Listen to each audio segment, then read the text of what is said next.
I should have known the moment she looked at me that this job would destroy everything I'd built. They told me it would be simple. Protect the billionaire, neutralize the threat, collect my paycheck, and walk away. Just another assignment. Just another client who'd become a file number in my records once the job was done. But then Elena Moretti descended that staircase in a silk robe, with her hair still damp from the shower. And she looked at me, really looked at me, like I was something more than just the hired security standing in her entrance hall. Like she could see straight through every wall I'd spent years building. In that single moment, I felt something shift inside me. Something dangerous. Something I knew I should run from. I didn't run. I stayed. I fell. I broke every rule I'd ever sworn to uphold. And by the time I discovered the truth, that nothing about this assignment was what it seemed, that I'd been manipulated from the very beginning, that the woman I'd fallen for had orchestrated everything, it was already too late. I was hers. The question was, could I forgive her for making me fall in love with a lie? Or would I walk away from the only person who'd ever made me feel truly alive? My name is Chen. I'm a professional bodyguard, and this is the story of how I was hired to protect a billionaire boss, but ended up losing my heart instead. The iron gates swung open with a whisper, and my car rolled up the cobblestone driveway toward a structure that looked like it had been pulled from the pages of a fairy tale.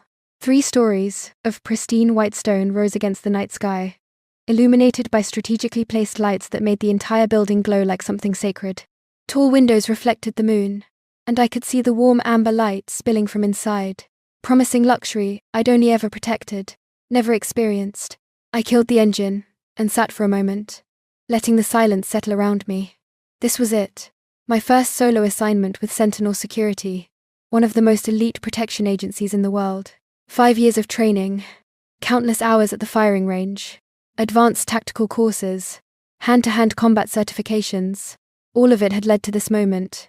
I was 28 years old, and I was about to become the personal bodyguard to one of the wealthiest women in the country, Elena Moretti. Even her name sounded like money. I'd studied her file obsessively over the past week. 34 years old, self-made billionaire who'd built her empire in tech and real estate before she was 30. No family to speak of. Her parents had died in a car accident when she was 19, leaving her a substantial inheritance that she'd multiplied 100-fold. She was brilliant, ruthless in business, and notoriously private. The tabloids called her the Ice Queen of Manhattan because she never dated publicly, never made mistakes, and never let anyone close enough to see behind the carefully constructed facade. And now someone wanted her dead. The threats had started 3 months ago. Anonymous letters at first, then emails that bypassed her security systems, then a package delivered to her office containing a single white rose and a note that said, "Soon." The police were involved, but they had no leads. Whoever was targeting her was sophisticated, patient, and clearly had resources. That's where I came in. I grabbed my duffel bag from the passenger seat and stepped out of the car. The night air was cool against my skin, carrying the scent of jasmine from the manicured gardens that surrounded the property. My boots crunched on the gravel as I made my way to the front entrance. Massive double doors, made of dark wood, with brass fixtures that probably cost more than my annual salary. Before I could knock, one of the doors swung open. A woman in her 50s stood in the doorway, dressed in a neat black dress, with her silver hair pulled back in a tight bun. Her expression was neutral, but assessing, taking in my tactical pants, black jacket, and the professional demeanor I wore, like armor. "Miss Chen?" she asked, her voice crisp and businesslike. "Yes, ma'am. Chen, Sentinel Security." She nodded once. "I'm Mrs. Whitmore, the house manager. Miss Moretti is expecting you. Please, come in." I stepped across the threshold and into another world. The entrance hall was breathtaking. Polished marble floors stretched out before me, so perfectly maintained they reflected the massive crystal chandelier hanging overhead like a frozen waterfall of light. A grand staircase curved upward to the 2nd floor, its banister gleaming dark wood that looked like it had been hand-carved by masters. Fresh white roses filled crystal vases on antique tables, and the walls were adorned with art that I suspected wasn't just expensive, it was priceless. Everything about this place whispered wealth, but it was the quiet kind. Nothing was ostentatious or gaudy. Every detail had been chosen with exquisite taste, creating an atmosphere that was both intimidating and oddly intoxicating. Your quarters are on the second floor, East Wing, Mrs. Whitmore said, leading me toward the staircase. You'll have a bedroom, private bathroom, and a small sitting area. Miss Moretti's suite is in the West Wing. The security office is on the first floor, where you'll have access to all camera feeds and alarm systems. I understand you'll be doing a full sweep of the property tomorrow. Yes, ma'am. I need to assess all entry points, review the existing security measures, and establish protocols. Of course. She paused at the base of the stairs, turning to look at me with eyes that had seen everything and judged most of it wanting. Miss Moretti values her privacy. Miss Chen. She's allowing you into her home because the situation demands it, but she won't tolerate intrusion into her personal life. Do your job. Keep her safe, and maintain appropriate boundaries. Is that clear? The warning was unmistakable. I met her gaze steadily. Crystal clear, ma'am. She nodded, apparently satisfied, and began climbing the stairs. I followed, my trained eyes automatically cataloguing details. Security cameras in the corners. Good coverage, but a few blind spots I'd need to address. Windows with what looked like reinforced glass. Motion sensors along the hallways. The security was decent, but not impenetrable. Whoever was after Elena Moretti was sophisticated enough to make these threats, despite these measures. Which meant I'd need to upgrade everything. Mrs. Whitmore led me down a long corridor lined with closed doors and more artwork. We passed what looked like a library, a sitting room, and several other spaces I couldn't identify, before she stopped at a door near the end of the hall. This is yours, she said, pushing the door open. The room was larger than my entire apartment back in the city. A king-sized bed dominated the space, dressed in crisp white linens that looked like they'd never been slept in. A plush carpet covered the hardwood floor, and floor-to-ceiling windows offered a view of the gardens below. There was indeed a sitting area, with a comfortable-looking armchair and a small desk, and through an open door, I could see a bathroom that gleamed with marble and chrome.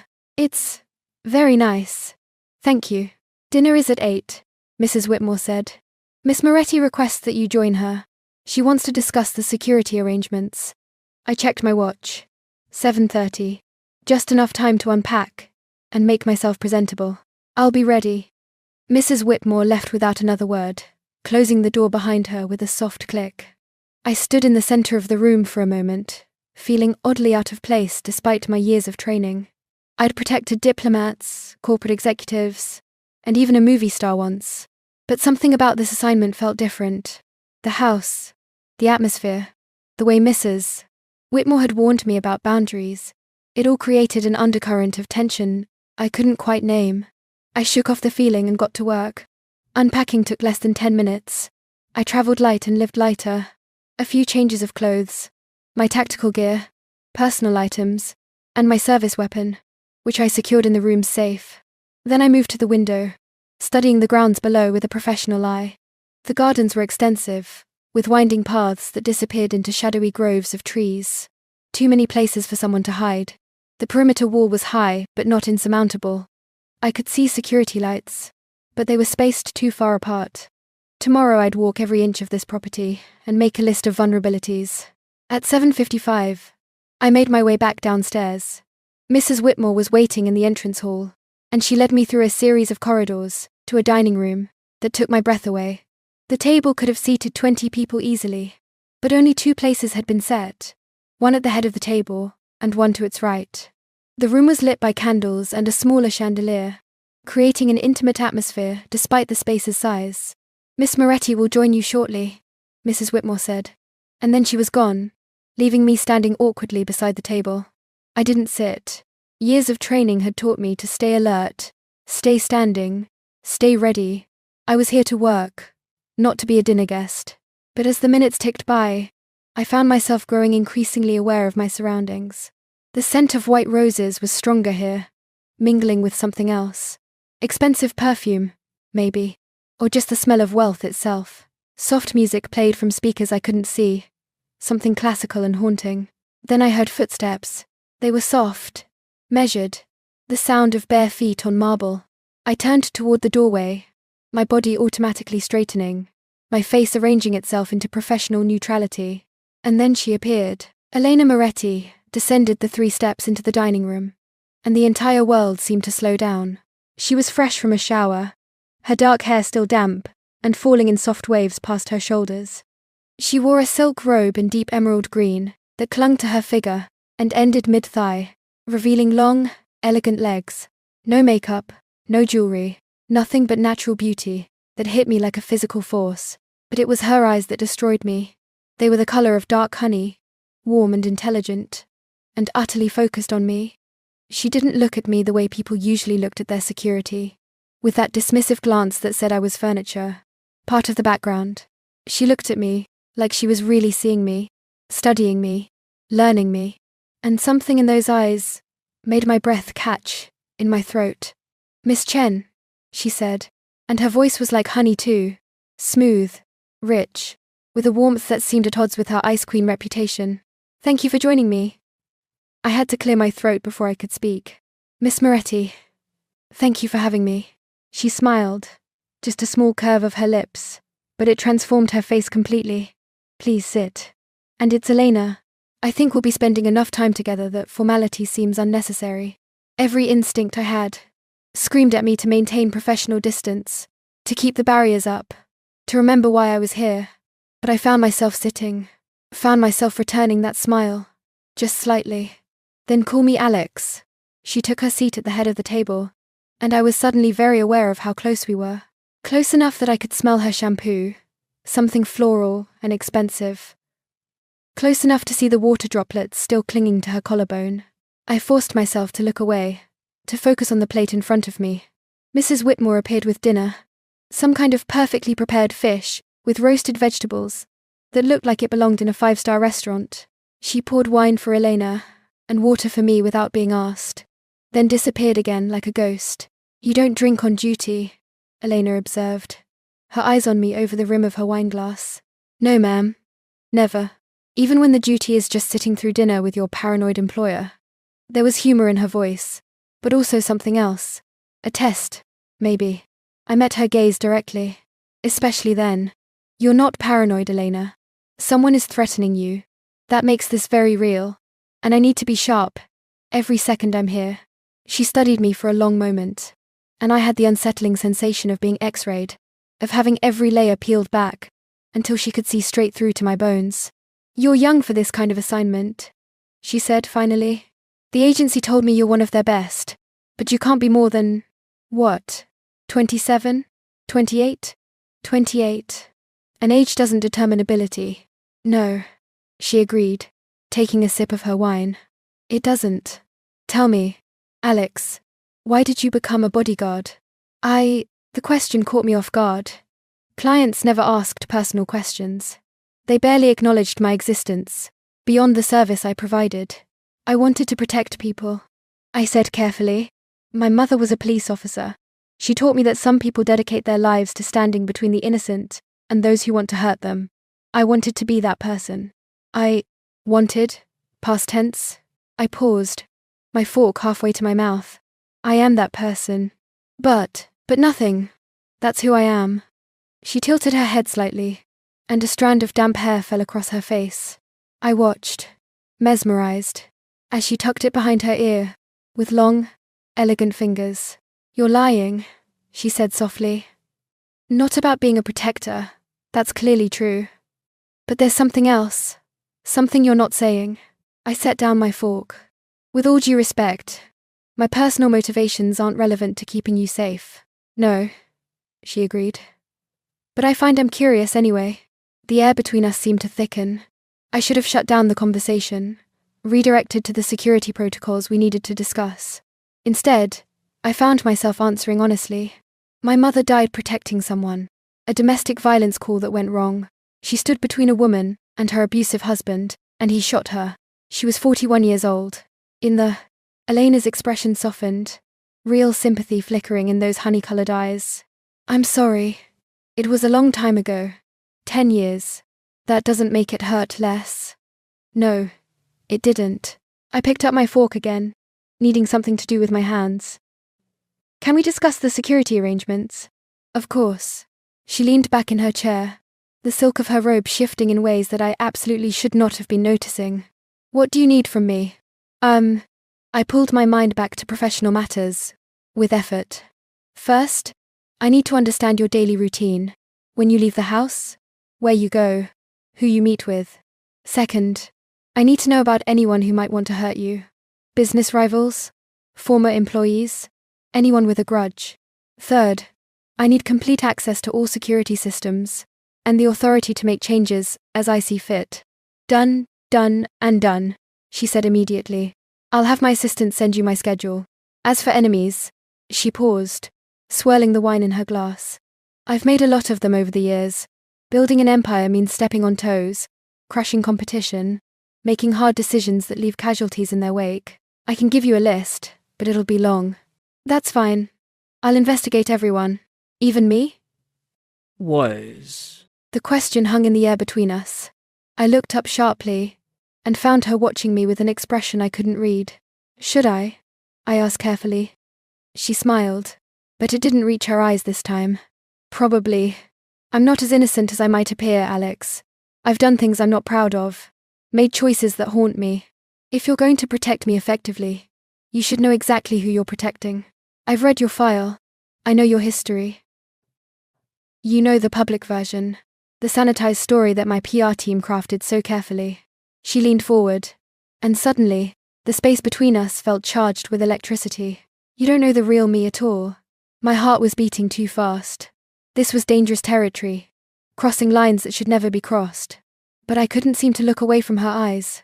Then tell me, I heard myself say. She held my gaze for a long moment, and I saw something flicker across her face. Vulnerability, maybe, or loneliness, or something I didn't have a name for. Then she sat back, the moment breaking like shattered glass. Not tonight, she said softly. Tonight. Let's just get through dinner. Let's pretend that you're not here because someone wants me dead, and I'm not paying you an obscene amount of money to stand between me and a bullet. Let's just be two people sharing a meal.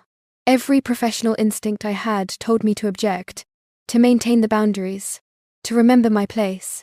But looking at her, this powerful, brilliant woman, who suddenly seemed so utterly alone, I found myself nodding. Okay, I said. Just two people sharing a meal. Her smile returned, genuine this time, and it did something dangerous to my chest. We finished dinner, making small talk that felt surprisingly natural.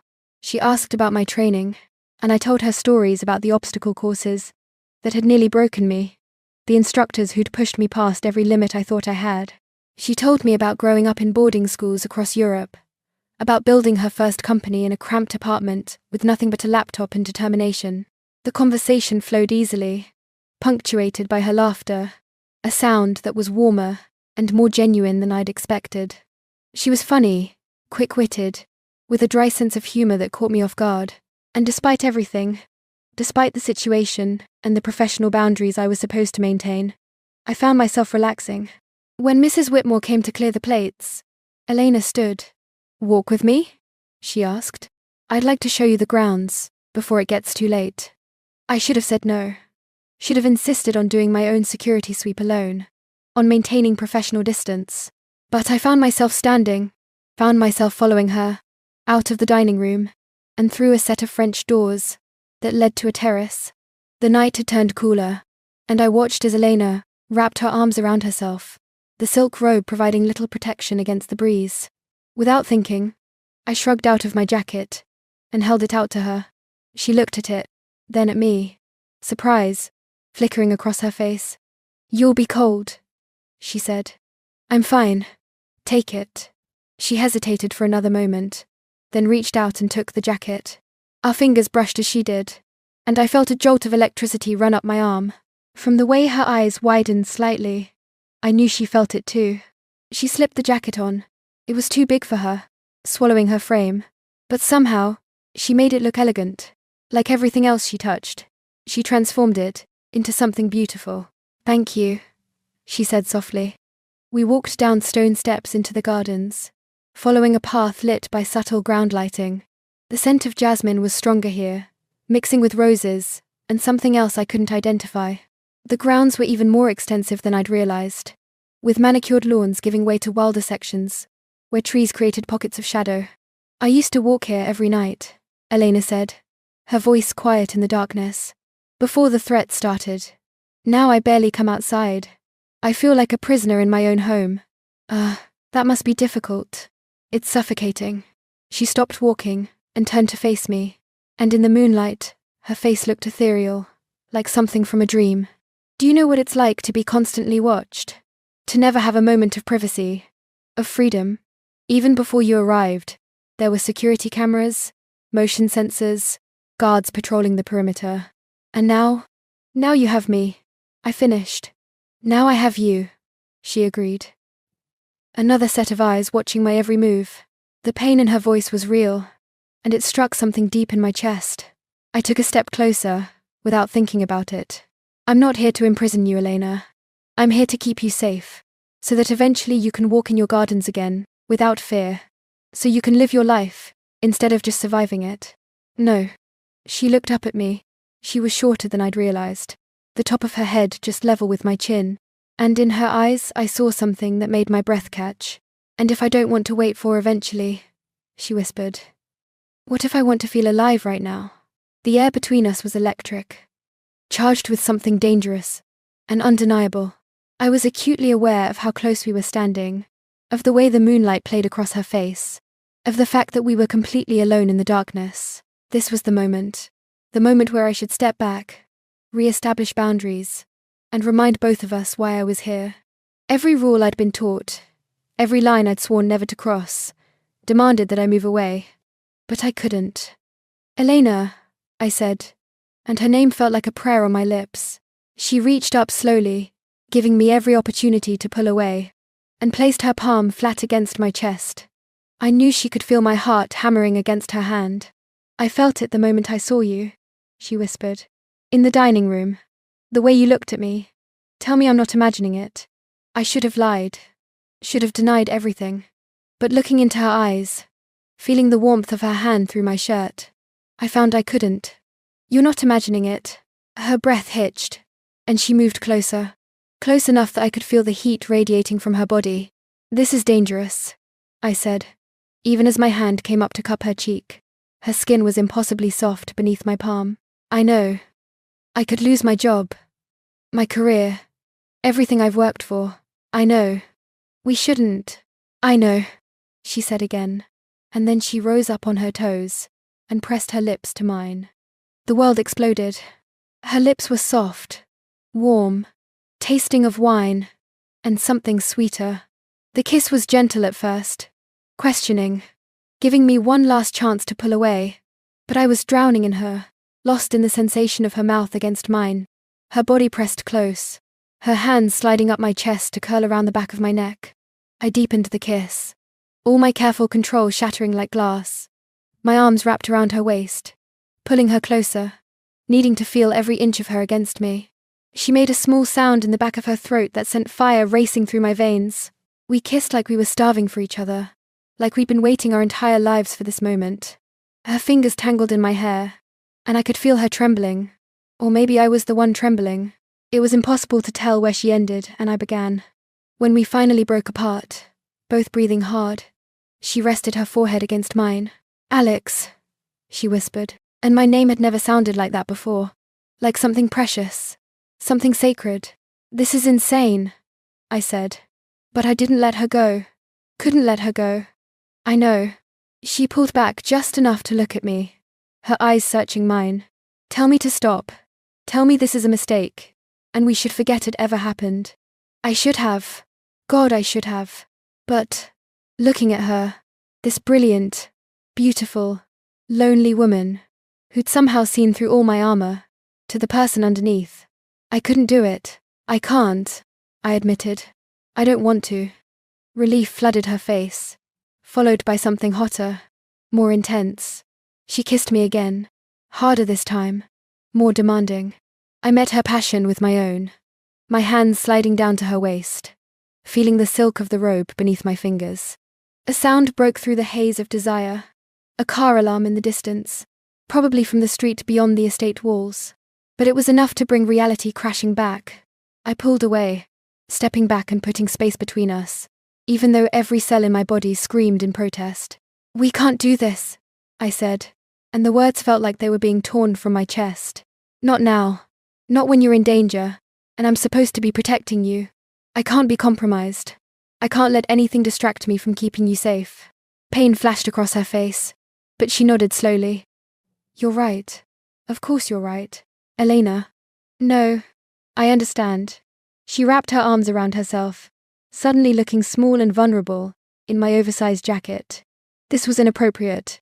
I shouldn't have. I'm sorry." "Don't apologize." I took a step toward her, then forced myself to stop. "This isn't just one-sided. I feel it too. But right now, your safety has to come first. Once the threat is neutralized, once you're safe." I trailed off, not sure what I was promising, what I could promise. She looked up at me, and in her eyes I saw hope, mixed with sadness. "Once I'm safe? Then we can figure out what this is." A small smile touched her lips. "Is that a promise, Alex Chen?" "It's a promise." She held my gaze for a long moment, then nodded. "Then, I suppose I'd better stay alive." "Wah. That's the plan." We walked back to the house in silence, maintaining careful distance between us now, but I could still feel the ghost of her lips on mine, still feel the imprint of her body pressed against me. I'd crossed a line tonight, broken every rule I'd sworn to uphold, and I didn't regret it for a second. At the terrace, Elena slipped off my jacket and handed it back to me. Our fingers brushed again, and electricity sparked between us. "Good night, Alex," she said softly. "Good night, Elena." I watched her walk back inside, watched until she disappeared up the stairs, and then I stood alone on the terrace for a long time, trying to get my heart rate back under control. I'd been hired to protect her. Instead, I was falling for her, and I had the sinking feeling that I'd just made the biggest mistake of my life. The next 3 days passed in a blur of activity. I threw myself into work with manic intensity, desperate to focus on something other than the way Elena's lips had felt against mine. I conducted a complete security audit of the property, identifying 17 separate vulnerabilities that needed to be addressed immediately. The perimeter wall needed reinforcement in 3 sections. Several cameras had blind spots that could be exploited. The main gate's electronic lock was sophisticated, but not unhackable. I wrote detailed reports, made lists, contacted contractors, and spent hours reviewing footage from the past 3 months, looking for any sign of reconnaissance or suspicious activity. I barely slept. When I did, I dreamed of honey-colored eyes, and silk robes, and kisses that tasted like wine. Elena kept her distance, which was both a relief and a torture. I caught glimpses of her throughout the house, working in her study, taking phone calls on the terrace, and reading in the library. She was always polite when we crossed paths, always professional, but there was something in her eyes every time she looked at me, a heat that mirrored the fire burning in my own chest. On the 4th night, I was in the security office reviewing camera feeds, when Mrs. Whitmore appeared in the doorway. "Miss Moretti requests your presence in the library," she said, her face giving nothing away. My heart kicked into a higher gear. "Is something wrong?" "She wishes to discuss security matters with you. That's all I know." I followed her through the quiet house. It was late, nearly midnight, and most of the lights had been dimmed. The library was on the 1st floor, a massive room lined, floor to ceiling with books. A fire crackled in the stone fireplace, casting dancing shadows across the walls. Elena sat in a leather armchair near the fire, dressed in dark slacks and a cream-colored sweater that made her look softer than the power suits I'd seen her wearing during her video conferences. Her hair was pulled back in a loose bun, and she was holding a glass of whiskey. She looked up as I entered, and the intensity in her gaze made my knees weak. "Thank you, Mrs. Whitmore," she said. "That will be all for tonight." The door closed behind me with a soft click, and suddenly we were alone. "You wanted to see me?" I asked, staying near the door, maintaining distance. "Sit down, Alex. Please." I moved to the armchair opposite hers, perching on the edge like I might need to bolt at any moment. The fire was warm against my skin, but it was nothing compared to the heat in Elena's eyes. "I've been avoiding you," she said without preamble. I noticed. I thought it would be easier. Thought that if I kept my distance, this, whatever this is between us, would fade. She took a sip of her whiskey, her eyes never leaving mine. "It hasn't. My mouth had gone dry. Elena, Velia, let me finish. She set down her glass and leaned forward, her elbows on her knees, her gaze intense.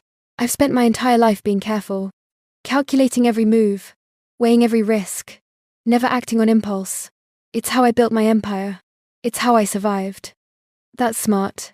It's lonely, she corrected. Do you know how long it's been since I felt anything real? Since I wanted something just because I wanted it, not because it served some strategic purpose. And I couldn't speak, couldn't breathe. The other night, in the garden, and that was the first time in years, I felt alive. Really, truly alive. And then I let you walk away, because it was the responsible thing to do. The smart thing. She stood, moving around the coffee table that separated us, until she was standing directly in front of me. I'm tired of being smart, Alex. I'm tired of being responsible. I'm tired of being alone. I stood too, because staying seated while she looked at me like that felt impossible. What are you saying? Well, I'm saying I want you. I'm saying that someone wants me dead, and I might not have much time, and I don't want to waste what time I do have pretending I don't feel this. She reached up, her fingers ghosting along my jawline. I'm saying that you make me feel things I've never felt before, and I'm terrified and exhilarated, and I don't care anymore about being careful. Ugh, I could lose everything, I whispered, even as my hand came up to cover hers, pressing her palm against my cheek. I know, and I wouldn't blame you if you walked out that door right now, and kept things professional. I wouldn't blame you for choosing your career over whatever this could be. Her voice dropped to barely above a whisper. But I'm asking you not to. I'm asking you to take a chance with me. I looked into her eyes and saw everything she was offering, everything she was risking. This brilliant, powerful woman was opening herself up to me, making herself vulnerable in a way I suspected she never had before. And I realized that I'd already made my choice. I'd made it 4 nights ago, when I'd kissed her in the garden. I'd made it every moment since then, when I'd lain awake thinking about her, dreaming about her, wanting her. I'm supposed to protect you, I said, my voice rough with emotion. You are protecting me, by making me feel alive, when someone is trying to make me feel afraid. I pulled her close, my arms wrapping around her waist, and she melted against me, with a sigh that sounded like relief. This is insane, I murmured against her hair. I know. I've never done anything like this before. I've never gotten involved with a client. I've never wanted a bodyguard before. She pulled back, just enough to look up at me, her eyes searching mine. But you're not just my bodyguard, are you, Alex? You're something more. What am I? She rose up on her toes, her lips brushing against mine as she whispered, mine. And then she kissed me, and I was lost. This kiss was different from the one in the garden, that had been tentative, exploratory, testing the waters. This was sure, certain, acclaiming. Her hand slid up my chest, around my neck, pulling me closer. My hands roamed her back, feeling the softness of her sweater, the warmth of her skin underneath. We kissed, until we were both breathless, until the fire seemed cold compared to the heat burning between us. When we finally broke apart, she rested her head against my chest, and I could feel her heartbeat racing in time with mine. Stay with me tonight, she whispered. Not for. I just don't want to be alone. Please. I should have said no. Should have maintained at least that boundary. But I found myself nodding, found myself following her out of the library, and up the grand staircase to the west wing I'd never entered. Her suite was stunning. A massive bedroom with a 4-poster bed, floor-to-ceiling windows overlooking the gardens, and a sitting area with a fireplace. Everything was decorated in soft whites and creams, elegant and feminine without being fussy. She led me to the bed and we lay down together, still fully clothed, just holding each other. She curled into my side, her head on my shoulder, her hand resting over my heart. Tell me about your mother, she said softly. So I did. I told her about growing up the daughter of a cop, about learning to shoot before I learned to drive, about the pride I'd felt watching my mother in uniform.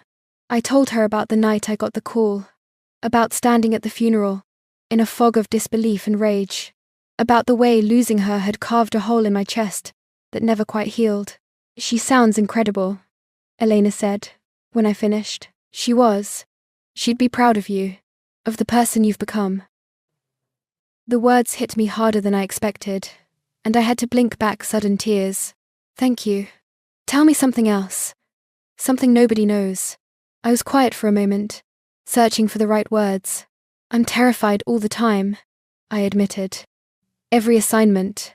I'm afraid I won't be good enough, fast enough, strong enough, that someone will get hurt on my watch, and it'll be my fault. Her arms tightened around me. That fear is what makes you good at your job. It keeps you sharp. Maybe.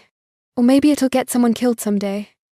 Not on my watch, she said fiercely. And I couldn't help but smile. I thought I was the one protecting you. We protect each other. We lay in silence for a while, listening to each other breathe. Then I felt her shift, looking up at me. My turn, she said. Ask me something. Why doesn't anyone call you Ellie? Every article I read, every interview, everyone calls you Elena. Never a nickname. She was quiet for so long, I thought she wouldn't answer.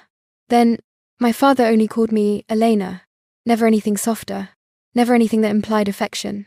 He'd say it like a command, like a reminder of all the expectations I was supposed to fulfill. After he died, I kept it, kept the coldness, the distance. It felt safer. Would you let me call you something else? If I found the right name. She looked up at me, vulnerability written across her face. What would you call me? I thought about it, studied her face in the dim light. Lena, I said finally. It's softer than Elena, but still strong, still you. A smile curved her lips. Lena, she repeated, testing it. I like it, but only you get to call me that. No one else. Deal. She kissed me again, soft and sweet, and I felt something settle in my chest, something that felt dangerously like belonging. We talked for hours, sharing pieces of ourselves we'd kept hidden from the rest of the world. She told me about boarding schools where she'd learned to be alone, about building her first company in a cramped apartment with nothing but ambition and fear. She spoke of victories that felt hollow because there was no one to share them with, of standing on stages accepting awards while feeling utterly empty inside. I told her about the women I'd dated, who couldn't understand why I'd risk my life for strangers, about the loneliness of being the person everyone relied on, but no one really knew. We talked until our voices grew hoarse, until the sky outside began to lighten with the promise of dawn. And somewhere in those hours, wrapped in each other's arms, I realized I wasn't just falling for her. I was already gone. The next 2 weeks passed in a blur of stolen moments and careful pretense. During the day, we maintained professional boundaries.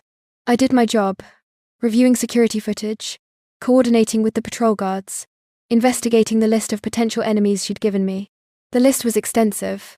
Former business partners who'd been squeezed out, competitors she'd crushed, employees she'd fired, for incompetence or betrayal. I ran background checks on all of them, looking for anyone with the resources and motivation to make credible threats. Elena went about her business with the same precision and power I'd read about in her file. She took conference calls with executives who visibly trembled at the steel in her voice. She made decisions that moved millions of dollars with the stroke of a pen. She was everything the tabloids said. Brilliant, ruthless, utterly in control. But at night, she was something else entirely. At night, she was Lena. She was soft laughter and vulnerability, whispered confessions and gentle touches. We fell into a routine. After Mrs. Whitmore retired for the evening, I'd slip into Elena's suite and we'd spend hours talking, kissing, simply being together. She'd curl into my side and tell me about her day, about the challenges she'd faced, the victories she'd won. I'd tell her about my security concerns, about the upgrades I was implementing, about my growing frustration that despite all my investigating, I was no closer to identifying the person threatening her. Maybe they got scared off, she suggested one night, her fingers tracing idle patterns on my arm. We were in her bed again. We always ended up there, though we'd maintained some boundaries. We hadn't crossed that final line, both of us aware that, once we did, there would be no going back. People who make threats like this don't just get scared off, I said. They're patient. They're waiting for an opportunity. You sound worried. I am worried. Whoever this is, they're sophisticated. They've been watching you for months, learning your patterns, studying your security. That takes resources, And patience. This isn't some random person making empty threats. She was quiet for a moment, her hand stilling on my arm. What if they never make a move? What if they're content to just watch? To keep me living in fear? Then I stay until they do. Or until we find them first. She propped herself up on one elbow, looking down at me with those honey-colored eyes that never failed to steal my breath. And how long are you willing to stay, Alex? The question felt loaded, full of meaning beyond just the professional arrangement. As long as you need me, I said honestly. What if I need you forever? My heart stuttered in my chest. We'd been dancing around this for weeks, both of us feeling the depth of what was growing between us, but neither willing to name it. Lena, I know, she said quickly. It's too soon, too fast, too complicated, but I can't help what I feel. You've become essential. The thought of you leaving, of going back to my life without you in it. She shook her head. I can't imagine it anymore. I reached up, cupping her face in my hand. I'm not going anywhere. Not until I know you're safe. And after that, we figure it out. Together. She kissed me then. Deep and searching. And I poured everything I felt into that kiss. All the words I wasn't ready to say. All the promises I wasn't sure I could keep. All the love. Yes. Love. I could admit it to myself now. That had taken root in my chest. And refused to let go. We were so lost in each other that we almost didn't hear it. The alarm. It was a soft beeping, easily missed if you weren't trained to listen for it. But I heard it, and I was moving before my conscious mind even registered what it meant. Stay here, I commanded, already rolling out of bed and reaching for my weapon. I always kept it close now, always within reach. Alex, stay here, I repeated, more firmly this time. Lock the door behind me. Don't open it for anyone except me. I saw the fear flash across her face, but she nodded. I slipped out of the room, heard the lock click behind me, and moved silently down the hallway, toward the security office. The alarm indicated a breach in the perimeter. Someone, or something, had triggered the motion sensors along the eastern wall. It could be an animal, could be a false alarm, but my instincts were screaming that this was real. I checked the camera feeds in the security office, cycling through views of the grounds. At first, I saw nothing. Then, movement near the eastern wall. A shadow that was too purposeful to be an animal. Too aware of the camera angles to be innocent. Someone was here. I activated the silent alarm that would alert the patrol guards and grabbed my radio. Perimeter breach. Eastern wall. Suspect is armed and aware of security measures. Lock down the house. I repeat. Lock down the house. The response was immediate. I heard the heavy doors throughout the mansion engaging their locks, heard the metal shutters beginning to descend over the windows. The house was transforming into a fortress. But I knew that whoever this was, they'd planned for this. They wouldn't have come this far without an exit strategy. I moved through the house with my weapon drawn, clearing rooms systematically. The marble floors that had seemed so beautiful weeks ago now worked against me. Every footstep echoed, announcing my position. I moved to the carpeted areas when I could. Staying low, staying alert. That's when I heard the glass shatter. It came from the second floor, from somewhere near Elena's suite. My blood turned to ice. I took the stairs 3 at a time, not caring anymore about stealth, only about speed. I had to get to her, had to protect her. The thought of anything happening to her made my vision narrow, made everything else fade away. Her hallway was dark, emergency lighting, casting everything in red shadow. I could see her door, still closed, still locked, but there was broken glass on the floor, and when I looked up, I saw it. The skylight above had been shattered. Someone had come from above, had bypassed the ground-level security entirely. Lena! I shouted, not caring who heard me anymore. Open the door. I heard her fumbling with the lock, heard her curse. Then the door flew open, and she was there, eyes wide with fear, and I grabbed her hand. We have to move. Now. But as I turned to lead her down the hallway, I saw him, a figure in black, face covered by a mask, standing at the end of the corridor. He was holding a gun. I didn't think. I just reacted. I pushed Elena behind me, shielding her with my body, and raised my own weapon. Don't move. The figure didn't move, didn't lower his weapon. For a moment, we stood in a standoff. Two predators measuring each other, calculating angles and odds. Then he fired. The sound was deafening in the enclosed space. I felt the bullet whiz past my head. Felt Elena scream behind me. I returned fire, squeezing off 3 rounds in rapid succession. One of them hit. The figure staggered, clutching his shoulder, and then he was moving, running back toward the broken skylight. "Stay down," I commanded Elena, and then I ran after him. I burst into the room where the skylight had been shattered, one of the guest bedrooms I'd never entered. A rope dangled from the broken skylight, disappearing up into the darkness. The intruder was already climbing. I fired again, but he was moving fast, using the darkness as cover. By the time I reached the rope, he was gone. I could hear sirens in the distance. The patrol guards must have called the police. I stood there, breathing hard, adrenaline coursing through my veins, and listened to the sound of an engine starting somewhere beyond the perimeter wall. He'd gotten away. I secured the room, and then ran back to Elena. She was standing in the hallway, right where I'd left her, pressed against the wall, her face pale in the emergency lighting. "Are you hurt?" I demanded, my hands running over her arms, her shoulders, checking for injuries, even though I knew she hadn't been hit. I'm fine. Alex, you're bleeding." I looked down and saw blood on my sleeve. The bullet must have grazed me. I hadn't even felt it in the moment. Now that the adrenaline was fading, I could feel the burn. "It's nothing, just a graze." "Let me see." She tried to push up my sleeve, but I caught her hands. "We need to get you somewhere safe. The police are coming. But until we know..."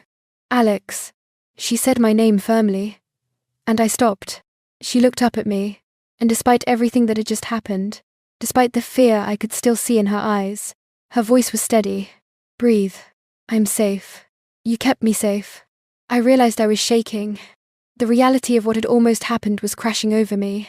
How close he'd been. How easily things could have gone wrong. How I could have lost her. "I should have seen it coming," I said, my voice rough. "Should have anticipated. You did exactly what you were supposed to do. You protected me."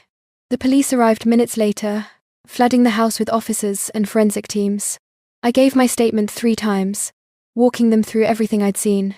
They found blood where I'd hit the intruder, found the rope, and found boot prints on the roof.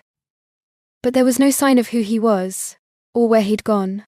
By the time the sun rose, the house was a crime scene. Police were everywhere, dusting for prints, taking photographs, asking questions. Elena handled it all with the same composure she brought to her boardroom negotiations, but I could see the toll it was taking, the shadows under her eyes, the way her hands trembled slightly when she thought no one was looking. It was noon before we were finally alone again. The police had left, the forensic teams had packed up, and Mrs. Whitmore had been sent to stay with her sister for a few days. The house felt empty, violated. I found Elena in her study, standing at the window and staring out at the gardens. She changed into a simple black dress, and her hair was pulled back severely.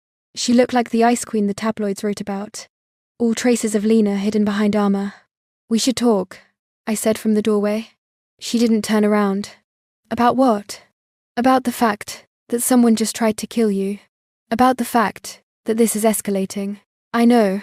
Lena." "Don't." Her voice was sharp. "Don't call me that. Not right now."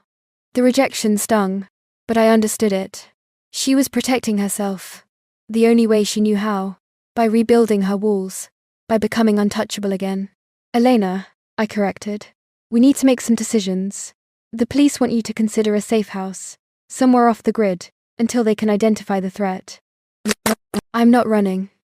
"This isn't running. It's being smart." She finally turned to face me, and the coldness in her eyes made my chest ache. "I won't let them win. I won't let some faceless coward drive me from my home, even if staying here could get you killed. Especially then." She moved to her desk, every movement controlled and precise. "I've made my decision, Alex. I'm staying. You can either stay with me, or you can go. The agency can send someone else if you're not comfortable with the risk." The words felt like a slap. "You think I'd leave you? I think you nearly died last night because of me. I think you're standing there with a bandage on your arm because you put yourself between me and a bullet. I think..." Her voice cracked, just slightly, and I saw the armor fracture. I think I'm terrified that next time you won't miss. I crossed the room in 3 strides and pulled her into my arms. She resisted for half a second, then collapsed against me, her whole body shaking. I'm not going anywhere, I said fiercely. Do you understand me? I'm staying right here. You could die, Alex. So could you. That's not happening on my watch. She pulled back enough to look up at me, and I saw tears on her cheeks. In all the weeks I'd known her, I'd never seen her cry. I can't lose you, she whispered. When I heard that gunshot, when I thought, she couldn't finish the sentence. You didn't lose me. I'm right here. Promise me, her hands fisted in my shirt. Promise me you won't do something stupid and heroic and get yourself killed trying to protect me. I can't promise that. Protecting you is literally my job. Then quit. Walk away. Let someone else take this assignment. I stared at her, understanding finally dawning. This isn't about the danger. You're trying to push me away. I'm trying to keep you alive. By breaking whatever this is between us. She looked away, but not before I saw the answer in her eyes. No, I said firmly. You don't get to do that. You don't get to decide for both of us that I'm better off somewhere else. I made my choice, Lena. I'm staying. Even if it kills you. Even then. She searched my face for a long moment, and I let her see everything. The fear, the determination, the love. I still hadn't said out loud. Finally, she nodded. Okay, but I have conditions. I'm listening. You upgrade every single security measure in this house. You bring in reinforcements.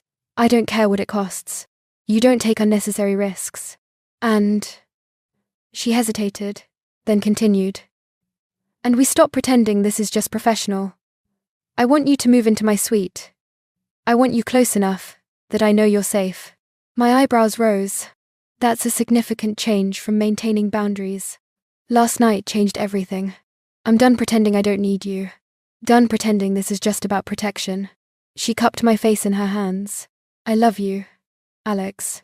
I'm terrified to say it. Terrified of what it means. But I love you. And if something's going to happen to one of us, I don't want to waste another second hiding how I feel. The words hit me like a physical force, stealing my breath, making my heart stutter. I'd felt it for weeks, but hadn't dared name it. Hadn't let myself believe she might feel the same way. I love you too, I said, and saying it out loud felt like stepping off a cliff. I've loved you since that first night, I think.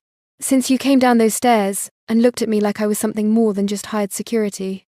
She kissed me then, and it was different from all the kisses before. This was a claiming, a promise, a declaration. We kissed like we were sealing a vow, like we were choosing each other in the face of everything, trying to tear us apart. When we finally broke apart, she rested her forehead against mine. So, she said, a hint of her usual confidence returning. You're moving into my room. Apparently. Good. You'll need to bring your things. I want you armed at all times when you're with me. I kissed her again, cutting off the list. I'll take care of it.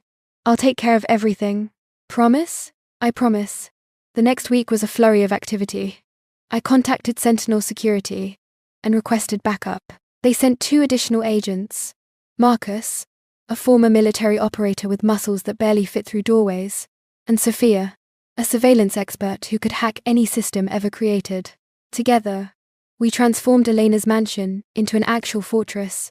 We upgraded every camera, eliminated every blind spot, installed pressure sensors in the grounds, and reinforced every entry point. I had bulletproof glass installed in all of Elena's most used rooms. We established patrol patterns, created safe rooms, and mapped escape routes. If someone wanted to get to Elena now, they'd have to go through 3 highly trained professionals, cutting-edge technology, and enough firepower to start a small war. And through it all, Elena and I grew closer. We moved through each other's space with the easy comfort of people who'd been together for years, not weeks. She'd come up behind me while I was reviewing security footage, and wrap her arms around my waist, pressing her cheek against my back. I'd find her working late in her study, and bring her tea, massaging her shoulders until she relaxed. We learned each other's rhythms, each other's needs, each other's fears. At night, curled together in her massive bed, she told me everything. About her childhood in boarding schools, where affection was a currency to be traded, not freely given. About parents who saw her as an investment rather than a daughter. About building her empire as much to prove them wrong as to prove herself right. I was so lonely, she confessed one night. Her voice, small, in the darkness. I had everything I'd ever wanted. Money, power, success. But I'd look around at my life and realize I had no one to share it with. No one who saw me as anything more than Elena Moretti, the Ice Queen, the billionaire, the untouchable. I see you, I said, pulling her closer. The real you, Lena. I know. She pressed a kiss to my jaw. That's why I love you. I investigated her list of potential enemies obsessively, following every lead, no matter how tenuous. Former business partners, fired employees, crushed competitors. I dug into all of their lives, looking for the capability and motivation to make credible death threats. Most of them had moved on. Some had failed after Elena had beaten them, but they'd rebuilt elsewhere. A few still harbored resentment, but nothing that rose to the level of murder. I was missing something. Some piece that would make everything else make sense. 2 weeks after the break-in, I was in the security office reviewing footage, when Sophia came in, her laptop under her arm, and an expression on her face that made my instincts scream. What? I asked. I found something. In the financial records. Elena kept meticulous records of everything, and she'd given us full access. I'd been through them myself, looking for any suspicious payments or unusual transactions. Show me. Sophia opened her laptop and pulled up a series of bank transfers. Look at these.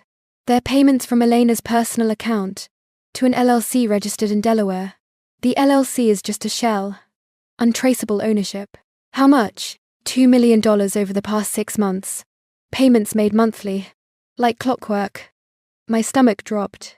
Why would she be paying someone through an untraceable shell company? That's the question, isn't it? Sophia looked at me with sympathy in her eyes. Alex, there's more. I traced the IP addresses of the threatening emails. They were routed through multiple proxies. Very sophisticated. But I managed to break through. And they originated from inside this house. The world seemed to tilt sideways. That's not possible. I've triple-checked. Someone in this house sent those threats. And given that the only people with access to Elena's private network are Elena herself and Mrs. Whitmore, I stood up so fast my chair fell over. You're saying Elena sent the threats to herself? I'm saying someone with access to her private network did. And she's the only one who could authorize payments that size, without anyone questioning them.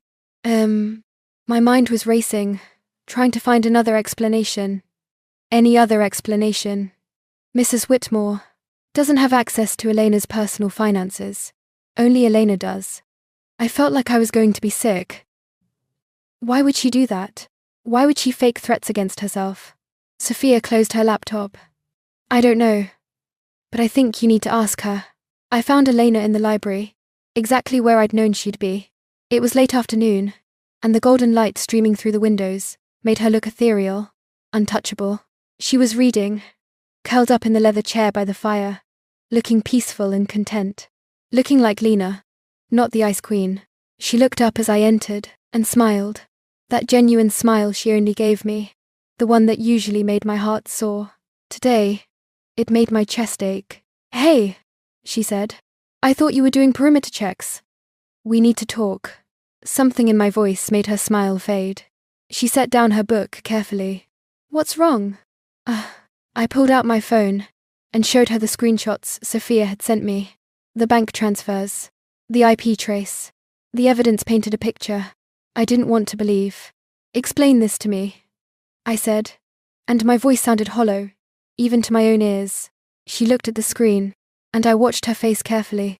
I'd been trained to read micro-expressions, to spot lies, to see through deception. But Elena's face showed nothing but confusion. I don't understand, she said. These are my accounts, but I didn't authorize these transfers. Sophia traced them. They're real. I'm not saying they're not real. I'm saying I didn't make them. She stood, moving toward me. Alex, what is this about? The threatening emails. They came from inside this house. From your private network. I watched the confusion on her face shift to shock, then to something else. Something that looked like understanding. And that's when I knew. She'd known. Maybe not about the specifics, but she'd known something was wrong. Lena, I said, and my voice broke on her name. Tell me the truth. All of it. She looked at me for a long moment, and I saw the war happening behind her eyes. Whatever she was about to tell me, she didn't want to. But she could see that I'd already figured out some of it, that lying now would only make things worse. Sit down, she said quietly. I'd rather stand. Please. This is complicated. I sat, but I kept distance between us. She noticed. I saw her flinch, but she didn't comment. The threats were real, she began. Someone really did want me dead. The letters, the first emails, the white rose, all of that was real. But after a while, they stopped. About 2 months before you arrived, everything just stopped. She wrapped her arms around herself. I should have been relieved. Instead, I was terrified. Why? Because silence meant they were planning something, meant they were getting ready to actually move. So, I continued the threats myself. The admission hung in the air between us. You faked being in danger, I said flatly. I was in danger. I still am. She took a step toward me, then stopped when she saw me tense. The original threat was real, Alex. Someone out there wants me dead. I kept the investigation active by making it seem like the threats were ongoing. Why? Because the police were going to drop the case. Without ongoing threats. They said there was nothing they could do, and I couldn't just sit around waiting for someone to make a move. She ran a hand through her hair, frustration and desperation warring on her face. I needed protection, real protection. So I hired Sentinel, and I made sure they'd send their best. You made sure they'd send me. She didn't deny it. Understanding crashed over me in waves. The whole thing. From the beginning. You orchestrated all of it. Ah! The original threats were real, she insisted again. But, yes, I manipulated the situation to get the protection I needed. You manipulated me. I stood, needing to move, needing to put space between us, before I did something I'd regret. Everything. The dinner that first night, the walk in the gardens, the way you looked at me. Was any of it real? Of course it was real. She moved toward me, desperation clear in her voice. Alex, please, everything between us is real. I didn't plan on falling in love with you. I didn't plan on any of this. But you did plan on deceiving me, on lying to me, on using me. I was trying to stay alive, by faking the very thing you hired me to protect you from. I was shouting now, all my training forgotten in the face of this betrayal. Do you have any idea how dangerous that is? How completely you've compromised this entire operation? The danger is still real. Is it? I demanded. Or is that just another lie? How am I supposed to protect you, when I don't know what's real, and what's theater? She reached for me, and I stepped back. Hurt flashed across her face, but I couldn't care about that right now. Couldn't let myself care. Don't, I said. Don't touch me. Alex, please. Let me explain. You've been lying to me for weeks. What else is there to explain? I love you. That's real. That's the only thing that matters. I laughed, but there was no humor in it. You don't love me, Elena. You can't. Love requires trust, and you've never trusted me with the truth. That's not fair. None of this is fair. I grabbed my jacket from where I'd left it, draped over a chair. I need to think. I need to figure out what's real. Where are you going? Away from you. I saw her face crumple, saw tears start to stream down her cheeks. But I turned away. If I looked at her, if I let myself feel her pain, I'd stay. And right now, staying felt like drowning. I made it to the entrance hall before Sophia intercepted me. Alex, not now. There's something else. Something you need to see before you go. The look on her face stopped me. What? She pulled out her laptop again, brought up a video file. This is from the night of the break-in. I've been analyzing the footage, trying to get a clear image of the intruder's face. She hit play. I watched myself running through the hallway, watched the confrontation, watched myself fire my weapon. Look at this, Sophia said. zooming in on the figure in black, on the mask he'd been wearing. She enhanced the image, cleaning up the pixels until I could see it clearly. There was an insignia stitched into the fabric of the mask, small, easily missed in the chaos of the moment. But unmistakable now. It was the logo of Sentinel Security, my agency. The world tilted again, and I grabbed the edge of the table to steady myself. "That's impossible," I said. "I checked the records. Sentinel Security has been on retainer for Elena Moretti's company for 3 years. They handle security for all her properties, all her corporate locations. So Elena doesn't just hire Sentinel. She owns them. She's the majority shareholder. Has been for 2 years. Everything clicked into place. The careful orchestration. The threats that started and stopped. The break-in that felt too choreographed. Too perfectly timed to be real. It was a test," I said. "All of it. She was testing me." Sophia nodded. "I think so. The intruder that night was probably another Sentinel agent. Someone she hired to stage the break-in. I felt like I was going to be sick. I shot him. I hit him in the shoulder. It might have been a setup to make it feel more real. Or it might have gone wrong. I don't know, Alex. But you need to talk to her. You need to get the whole truth. Tu me dis romaine." I turned and walked back to the library. Elena was still there, standing by the fire, her arms wrapped around herself. She looked up when I entered, hope and fear warring on her face. "You own Sentinel," I said without preamble. She didn't try to deny it, just nodded. "The break-in was fake, staged." Another nod. "You hired someone to break into your own home, to fire a gun at us, to make me think you were in mortal danger." Yes. The simple admission was somehow worse than if she'd tried to lie. "Why?" I asked, and I was surprised by how calm my voice sounded. "Why go to such elaborate lengths?" She took a deep breath. "Because I needed to know if you'd stay. Not because I was paying you, not out of duty, but because you wanted to, because you cared. So you tested me, like I was some kind of experiment. I tested your loyalty, your commitment, your feelings." She took a step toward me. "I know how this sounds. I know how it looks. But Alex, I needed to know if what we had was real. By making everything else fake, the danger was real at first. Someone really did threaten me. And when you arrived, when we started falling for each other, I needed to know if you'd stay when things got dangerous. If you'd choose me over your career, over your safety, over everything else." I stared at her. This woman I'd thought I knew, thought I loved. "You could have just asked me." Words are easy. Actions are truth. And my actions? Shielding you with my body, getting shot at, being willing to die for you. What did those actions tell you? "Oh, that you love me," she said simply. "That it's real." And what do your actions tell me, Elena? That you manipulate everyone around you, that you don't trust anyone, that love to you is just another game to be won? She flinched like I'd struck her. "That's not fair." "None of this is fair," I shouted again. "You don't get to test people like they're business deals. You don't get to play with someone's life and call it love." "I'm sorry," she said, and tears were streaming down her face freely now. "I'm so sorry. I was wrong. I know I was wrong.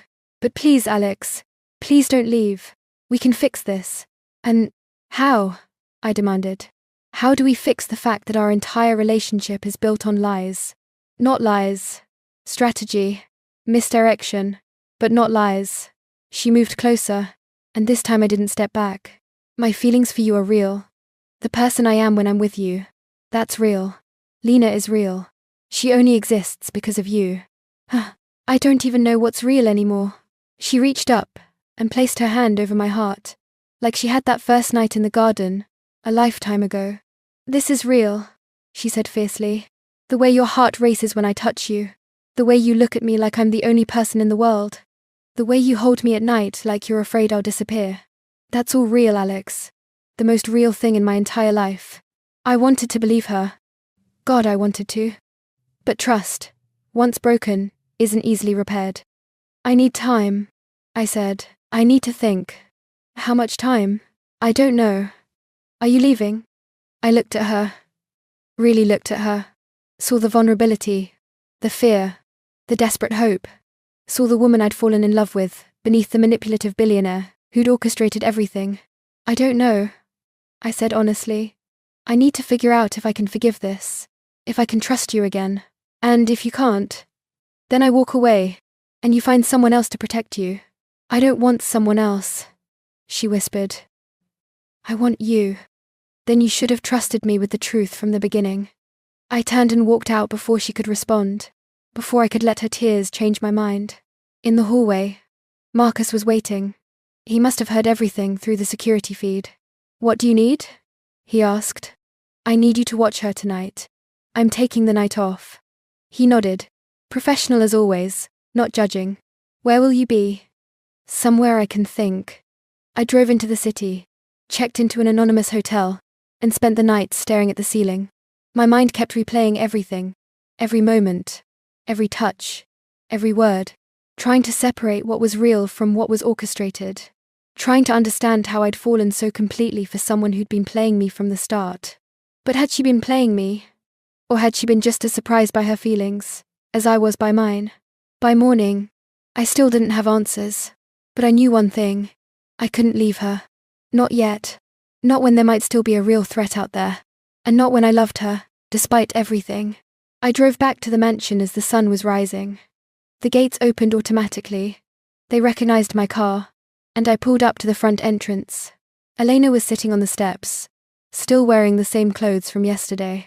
She looked like she hadn't slept. When she saw me, she stood slowly, hope and fear naked on her face. You came back, she said. I came back. Does that mean?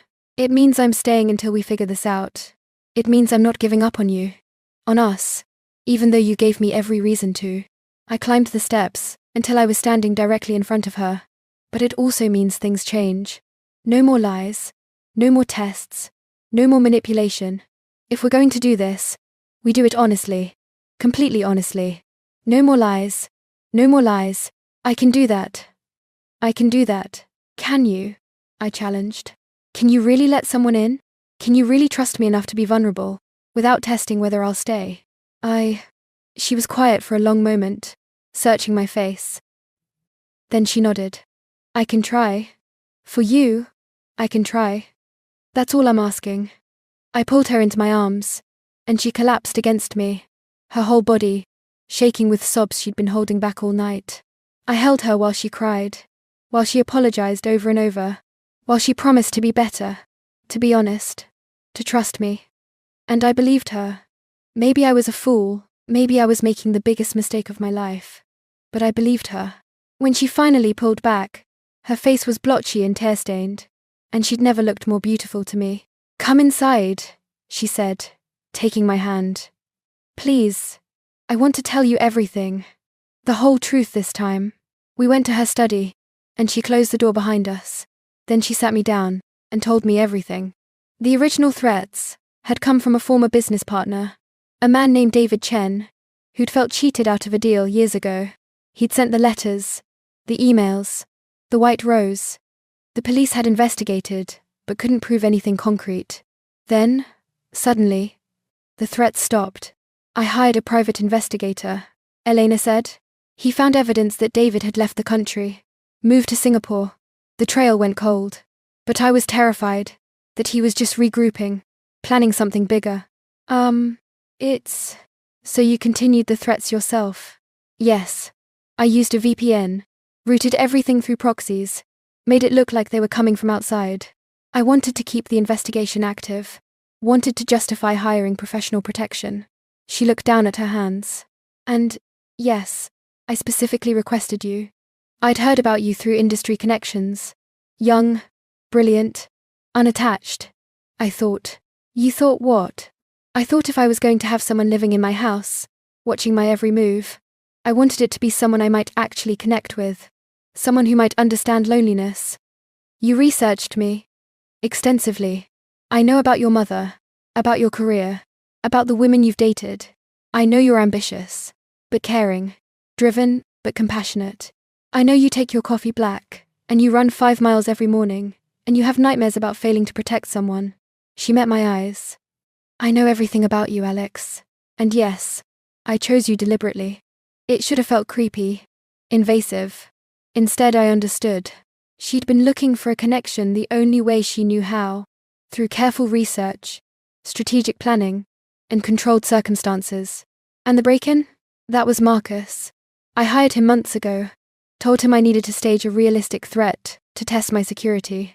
He didn't know about you, didn't know about us. He thought it was just a security drill. She swallowed hard. When you shot him, when I saw the blood, I realized how badly I'd miscalculated. He was wearing a vest, but you could have killed him. You could have been killed. All because I needed to know if you'd protect me. You got your answer. I did. You put yourself between me and danger without hesitation. You proved that what we have is real. She reached for my hand, but the cost was too high. I see that now. I almost lost you. And not because of a real threat, but because of my own paranoia and trust issues. I squeezed her hand. Why do you have so much trouble trusting people? She was quiet for a long moment. Then she stood and walked to the window. Can I tell you about my parents? Please. They weren't bad people. They were just cold.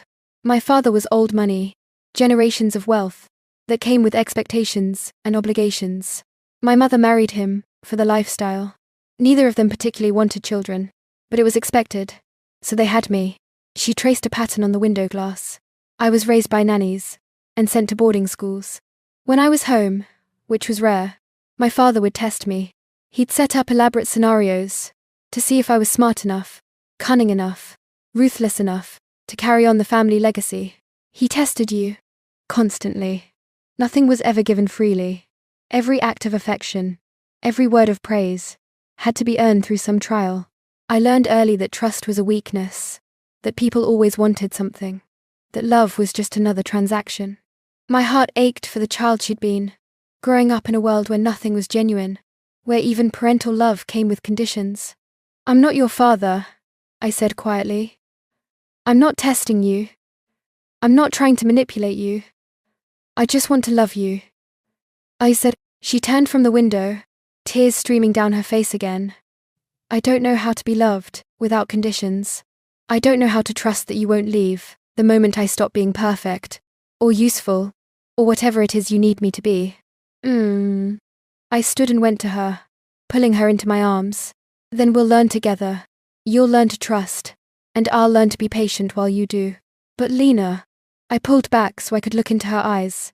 No more tests. No more manipulation. If you're scared, I'll leave. You tell me. If you need reassurance, you ask for it. We use words, not schemes. I can do that, she whispered. I promise I can do that. And you tell me the truth about everything from now on. No more secrets. She hesitated, just for a moment, and I felt my stomach drop. What? I demanded. What else haven't you told me? The money. The $2 million Sophia found. What about it? It wasn't for the fake threats. It was... She took a deep breath. It was for David Chen. To leave me alone. I stared at her. You paid him off? I tried to. My investigator tracked him down in Singapore and made contact. David wanted money to drop the vendetta. We negotiated. Settled on $2 million. I've been paying him in installments. Does he know about me? About this? No. The payments were made before you arrived. He thinks he won.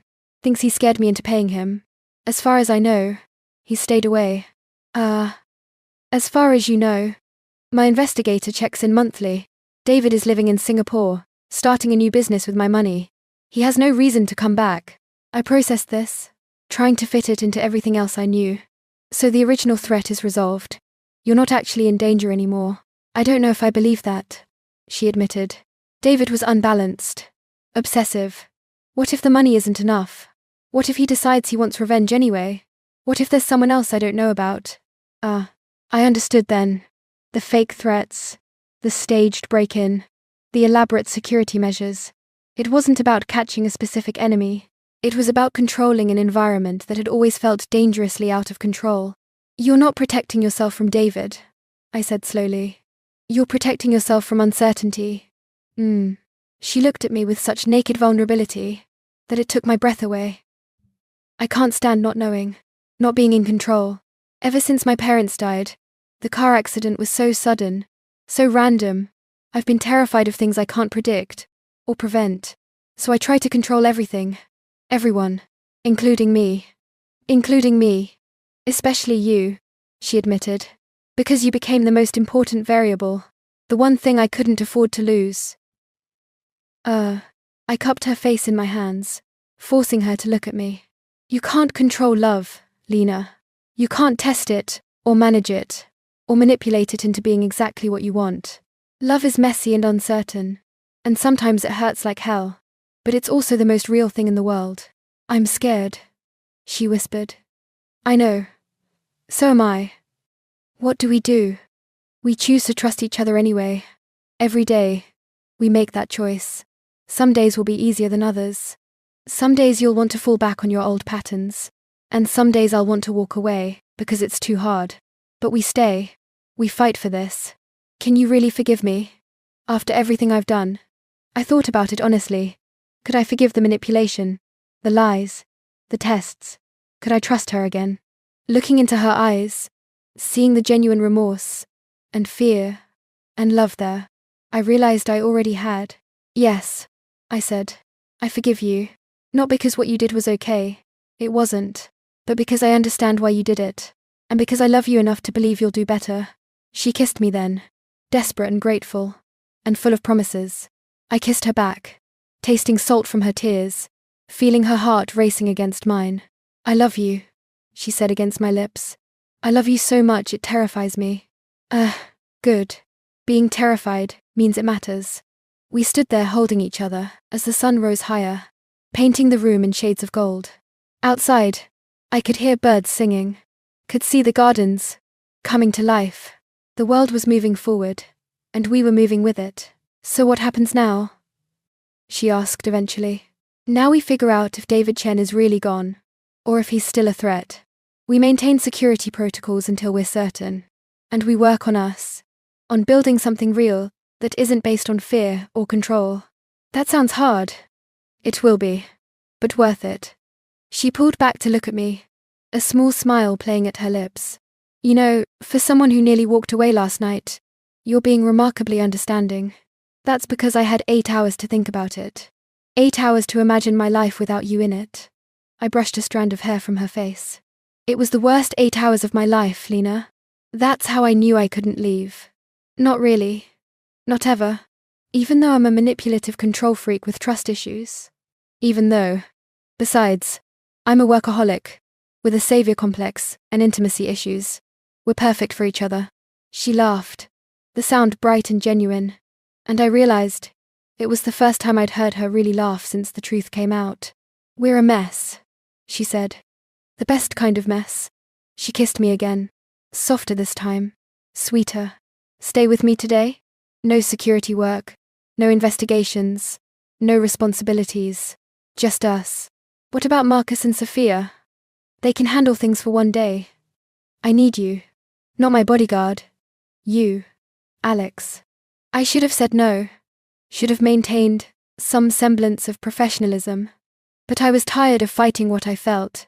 Tired of denying what I wanted. Okay, I said. Just us. We spent the day in her suite, talking and laughing, and slowly rebuilding the trust that had been fractured. She told me more about her childhood, about the loneliness and the pressure, and the constant feeling of never being good enough. I told her about the weight of always being the protector, about the fear that lived beneath my confidence, about the nights I woke up in a cold sweat, dreaming about all the ways I could fail. We shared our scars, our fears, our hopes. We peeled back layers until we were raw and exposed and utterly vulnerable with each other. And somewhere in those hours, I fell in love with her all over again. Not the Ice Queen, or the billionaire, or even just Lena. I fell in love with all of her. The calculating businesswoman, and the lonely girl. The manipulative strategist, and the woman who just wanted to be seen. As the sun began to set, casting long shadows across the room, Elena curled into my side with a contented sigh. Thank you, she said quietly. For what? For staying.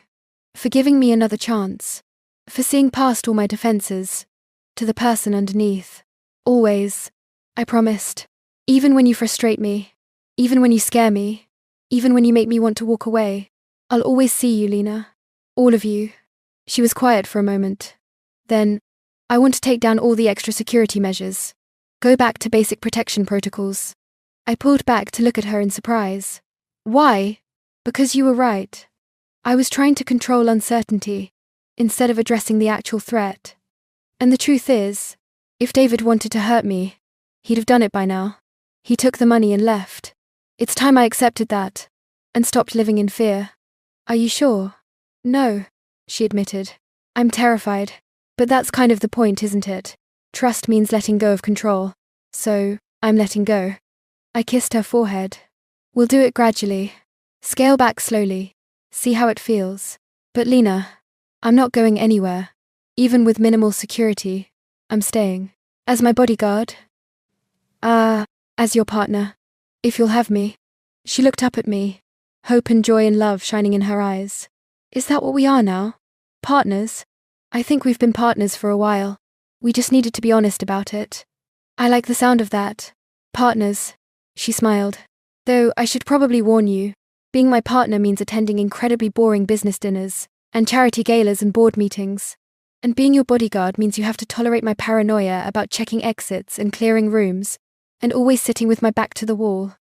I think I can live with that. Good, because you're stuck with me now. She laughed and kissed me. And for the first time since this whole thing started, I felt like we were on solid ground. Not perfect. We'd never be perfect. But real. Honest. True. 3 months later, I stood in Elena's study, watching her negotiate a hostile takeover, with the same ruthless precision I'd read about in her file. She was magnificent. Cold. Calculating. Absolutely in control. The executives on the video call visibly trembled when she laid out her terms. When the call ended, she spun her chair around and grinned at me. Did you see their faces? Terrifying, I agreed. Remind me never to get on your bad side. Too late. You've already seen my bad side. Multiple times. And I'm still here. Lucky me. She stood and came around the desk, wrapping her arms around my waist. I pulled her close, breathing in the familiar scent of her shampoo. How was your day? She asked. Quiet. No threats, no suspicious activity, no drama whatsoever. Boring? Perfect. We'd scaled back security as planned, keeping only basic measures in place. Marcus and Sophia had moved on to other assignments. David Chen had been monitored from a distance and showed no signs of renewed interest in Elena. Life had settled into something resembling normalcy. I still did security sweeps, still reviewed camera footage, still maintained protocols. But now I also helped Elena with her work, attended her business dinners, and accompanied her to charity events. I transitioned from bodyguard to partner seamlessly, and somewhere along the way, this had stopped feeling like a job, and started feeling like a life. I have something for you, Elena said, pulling back to look at me. Oh? She went to her desk and pulled out a folder. I've been working on this for a while. Wanted to get everything finalized before I told you. I opened the folder and found legal documents. Lots of them. It took me a moment to understand what I was reading. You're giving me an ownership stake in Sentinel Security. 20%. Full voting rights. I want you to be an equal partner in the company, not just an employee. I stared at her. Lena, this is millions of dollars. I know. Consider it back pay for all the emotional labor of dealing with my trust issues. I laughed to spite myself. That's not necessary. Maybe not, but I want to. I want us to build something together, Alex. Not just a relationship, but a real partnership. In business and in life. I set down the folder and pulled her close again. You know I don't care about the money, right? I'd stay with you if you lost everything tomorrow. I know.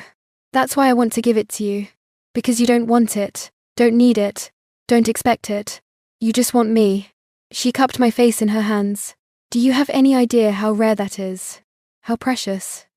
I have some idea, I said, thinking about how rare it was to find someone who saw past my armor, who understood my fears, who loved me not despite my flaws, but because of them. So, you'll accept? On one condition, name it. We used some of that money to start a foundation, something that supports families of fallen first responders, in my mother's name.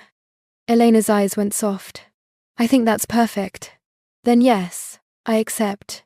Partners. Partners, she agreed, and kissed me.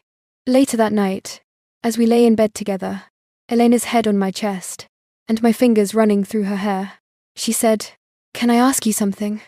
Always. Do you ever regret it? Taking this assignment? Everything that came after? I thought about it honestly. Thought about the lies and manipulation, the fear and danger, the moments when I'd almost walked away. Thought about how complicated and messy and imperfect everything had been. Not for a second, I said. You? Never. Well, maybe sometimes I regret the methods, but the outcome. She pressed a kiss to my chest, right over my heart.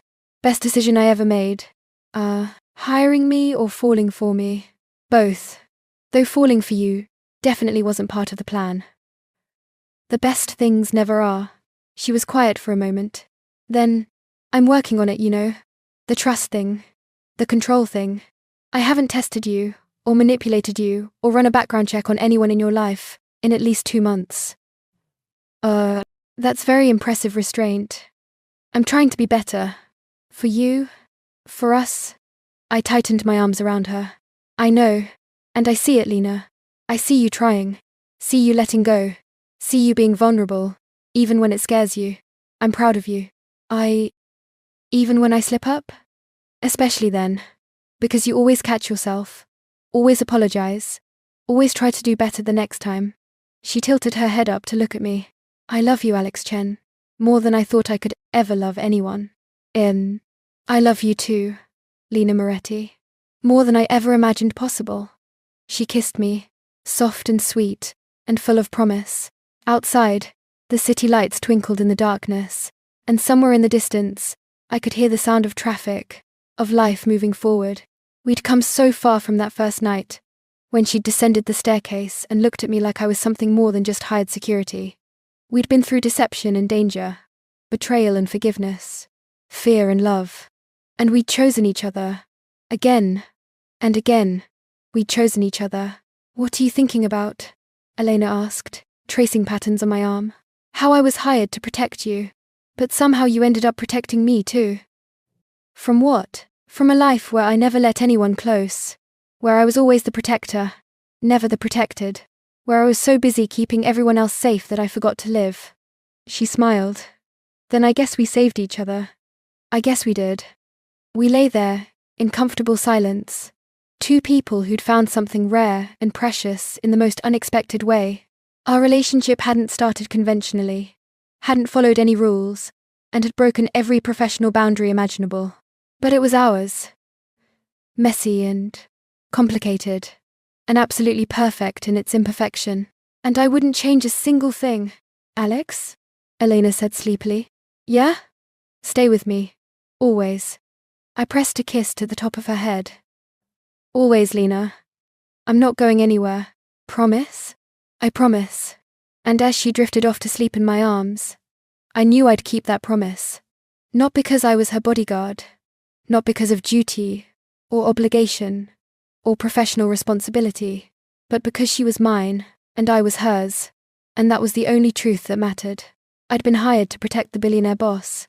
Instead, I'd fallen completely, irrevocably, beautifully, in love, and in the end, that made all the difference.